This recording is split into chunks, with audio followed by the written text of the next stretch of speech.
Hey, so I wanted a telescope just to kind of mess around in my backyard. So I picked up the Hexeum telescope, kind of like an entry-level telescope. Comes in a nice carrying bag. Here are the parts laid out. I'm going to put this together and show you how it looks. So we got a nice moon outside. Best way to do this is you use your viewfinder and find what you want to look at. You can adjust your lens with this knob right here to focus. And here's a look of this nice bright moon we have tonight. I am using the camera holder that comes with the telescope itself. This comes with two different lenses. You got a 25mm and a 10mm to switch them out.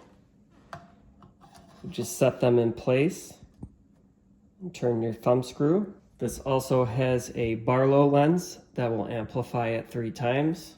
That goes in first, lock that in, and you're all set.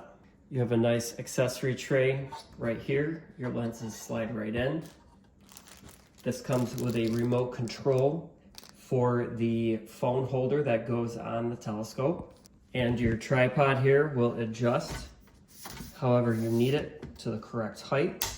So far, I think this is a great beginner telescope. It's very easy to set up. It's easy to maneuver and use. And we're just kind of using it to check out the moon and some stars.